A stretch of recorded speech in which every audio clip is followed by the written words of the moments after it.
Assalamu alaikum, que la paix soit sur vous. À travers cette brève intervention, je vais tenter de répondre de manière très brève et très concise à toutes ces interrogations qui sont récurrentes et qui reviennent chaque année pendant le mois du Ramadan, afin de savoir qu'est-ce qui est autorisé, qu'est-ce qui n'est pas autorisé pendant les journées du mois de Ramadan. Alors, ici je vais répondre de manière très résumée, Inch'Allah, billahi tawfiq, et mes réponses sont basées principalement sur l'école de droit, le madhab de l'imam Malik, rahimahullah.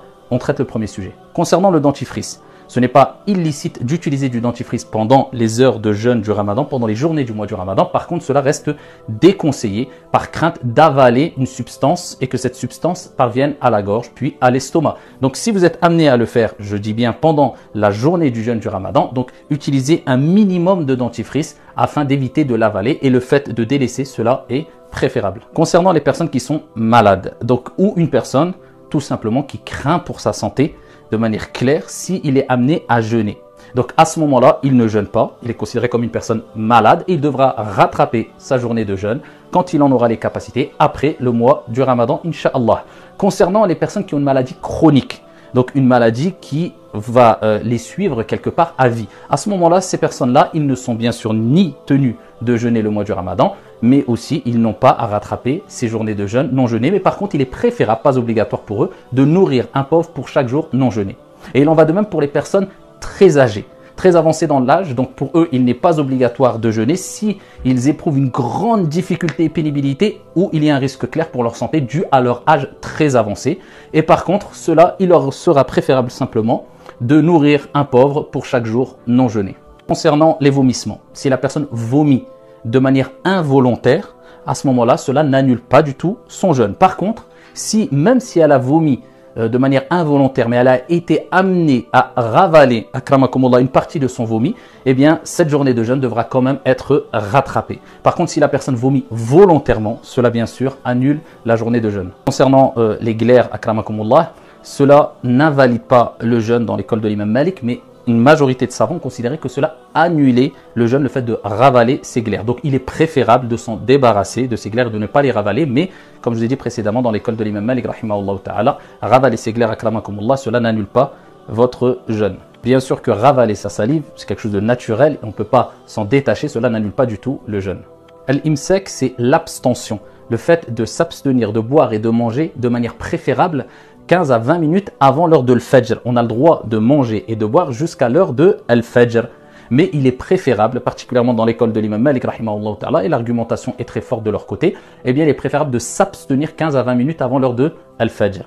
Concernant les prises de sang, cela est autorisé. Et les savants ont fait une analogie, un qiyas avec al-hijama, donc il n'y a pas de problème de faire des prises de sang, surtout si cela concerne une raison médicale, il n'y a pas de problème de le faire et cela n'annule pas le jeûne. Concernant les vaccins ou une piqûre quelconque, cela bien sûr n'annule pas le jeûne, sauf si ce qui va être injecté dans notre corps c'est quelque chose de nutritif, donc à ce moment-là ça annule le jeûne et il faudra rattraper le jeûne.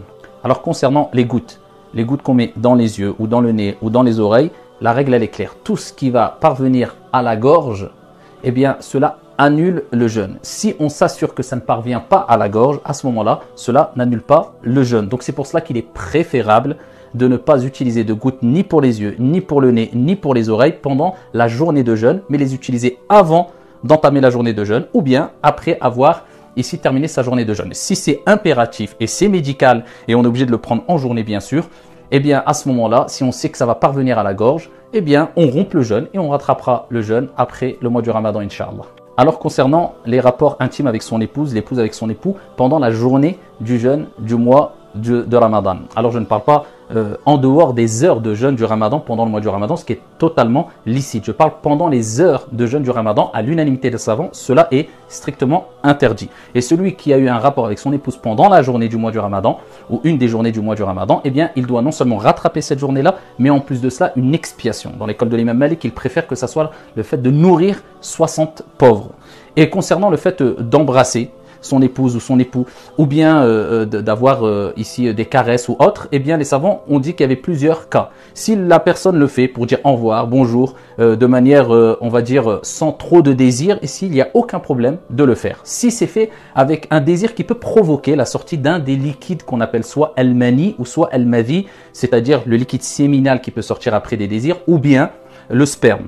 Donc à ce moment-là, ils disent que s'il y a une crainte, cela est déconseillé. Et si la personne, elle sait pertinemment que cela va provoquer la sortie d'un de ces deux liquides, cela devient interdit. Alors concernant tout ce qui est gel, crème, etc., cela est autorisé car ici le dalil c'est adamud dalil, la preuve c'est qu'il n'y a pas de preuve qui l'interdit. Concernant le parfum, le fait de sentir des odeurs ou bien de l'encens ou bien ce qu'on appelle al-prour, ici s'il y a une fumée qu'on va inhaler avec une bonne odeur, accompagnée d'une bonne odeur, de telle sorte que les particules de la fumée parviennent à la gorge, cela annule le jeûne si on l'a fait volontairement. Mais si c'est simplement des odeurs qu'on sent sans qu'on soit amené à inhaler beaucoup de fumée, cela n'annule pas le jeûne. Donc pour le parfum, il n'y a pas de problème. Mais attention aux fumées qu'on peut être amené à inhaler, surtout quand on utilise de l'encens. Concernant ceux qui sont amenés à boire ou à manger par oubli pendant la journée ou une des journées du mois du Ramadan. Il faut savoir que d'après le récit prophétique authentique, c'est Allah subhanahu wa ta'ala qui l'a abreuvé ou qui l'a nourri et il doit continuer sa journée de jeûne. Mais dans l'école de l'imam Malik, ils disent oui, il doit continuer sa journée de jeûne, mais par contre, il doit obligatoirement rattraper cette journée après le mois du Ramadan. Alors, concernant la femme qui est enceinte ou la femme qui est allaite, si elle doit rompre le jeûne, dans les 4 écoles juridiques, ils disent qu'elle doit rattraper obligatoirement cette journée de jeûne non jeûnée après le Ramadan quand on aura les capacités. Par contre, concernant la femme enceinte, dans l'école de l'imam Malik, elle est considérée comme quelqu'un de malade. Si bien sûr, il y a un risque clair pour sa santé ou la santé du bébé, si elle est amenée à jeûner. Et donc, à ce moment-là, elle est considérée comme quelqu'un de malade. Elle ne jeûne pas et elle rattrapera sa journée de jeûne après le mois du Ramadan. Mais si elle a les capacités physiques de jeûner, elle doit jeûner, bien sûr. Concernant la femme qui allaite, et qui, après prescription d'un médecin ou recommandation d'un médecin, doit arrêter son jeûne car il y a un risque clair pour elle ou pour l'enfant, eh bien à ce moment-là, elle doit rompre son jeûne et elle devra rattraper sa journée de jeûne après le mois du Ramadan, Inch'Allah ta'ala, quand elle en aura les capacités. Mais en plus de cela, eh bien, elle doit nourrir un pauvre pour chaque jour non jeûné. Alors, médire, se disputer, apporter de faux témoignages pendant la journée du jeûne du Ramadan, même en dehors du Ramadan, cela est interdit, fait partie des grands péchés.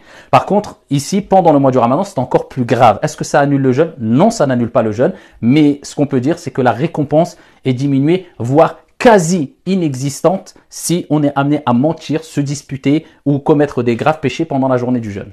Alors la personne qui ne prie pas en dehors ou pendant le Ramadan a fait et a commis un péché qui fait partie des plus grands et graves péchés en islam. Par contre, chez la majorité des jurisconsultes et des savants musulmans, cela n'annule pas son jeûne du mois du Ramadan. Il doit se repentir et profiter de ce mois du Ramadan pour revenir vers Allah subhanahu wa ta'ala, mais son jeûne, incha'Allah, reste valide.